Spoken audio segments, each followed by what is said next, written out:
Tama ngayong gabi sapagkat alam ko kayong lahat na nandito ngayon ay matatapang. Yes. Kasi po sa House of Representatives, konti na lang po yung matatapang doon. Kaya sana gusto ko silang imbitahin lahat dito para tumapang naman sila. Para ipagtanggol nila ang karapatan ng bawat isang mamamayang Pilipino. Tingnan po ninyo ang nangyari sa akin. Pati hopya po na kinakain ko, inaagaw na nila sa akin. Napakawalang hiya nila. Puro salbahe. Wala naman akong ginawang masama. Sinasabi ko lamang sa kanila, mali po ang ginagawa ninyo. Ito po ang dapat nating gawin. Ito ang dapat nating ayusin sapagkat ito ang nasa ating rules and regulations. Ayaw naman po nilang makipagdebate. Hindi naman sila siguro mananalo sa debate. Ginugulo na lamang nila ako. Puro panggugulo. Kaya sabi ko, pupunta na lang ako sa Cebu.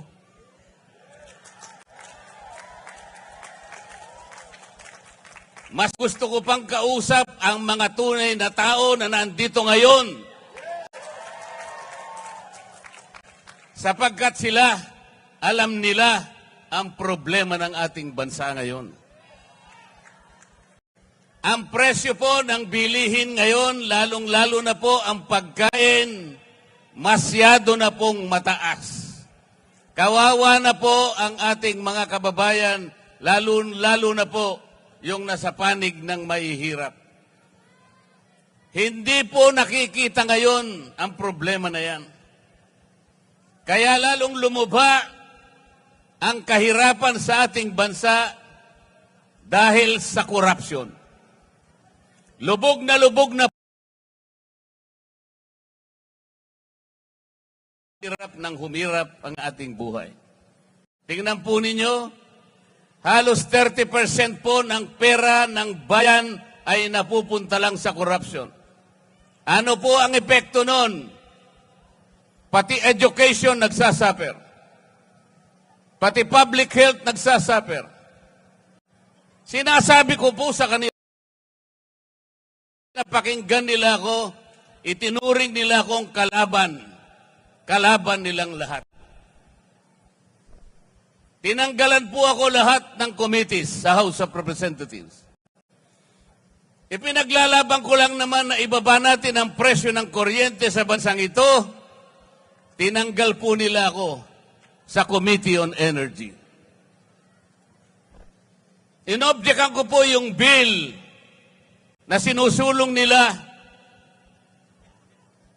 doon sa Nordeco, sa bandang Mindanao, at doon sa Samselco, sa Zamboanga City. Ang sabi ko, pagka inapprove nyo ang bill na ito, lalong tataas ang presyo ng kuryente sa bahagi na yan ng Mindanao.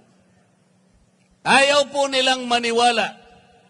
Lahat po ng mga panukala na i-final ko na 10 bills, hindi po nadinig yun. Ayaw nila. Wala silang pakialam sa inyong kapakanan.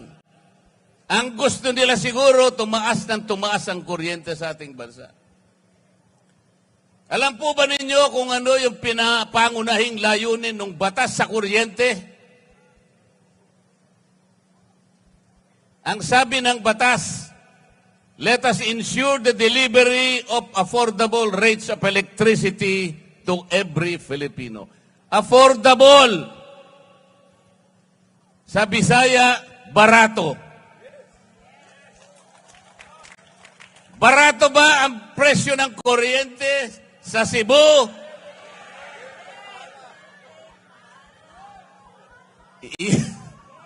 Yung batas ng kuryente nagawa 24 years ago, 2001. The underlying objective is to bring down the prices of electricity in this country. It did not happen after 24 years.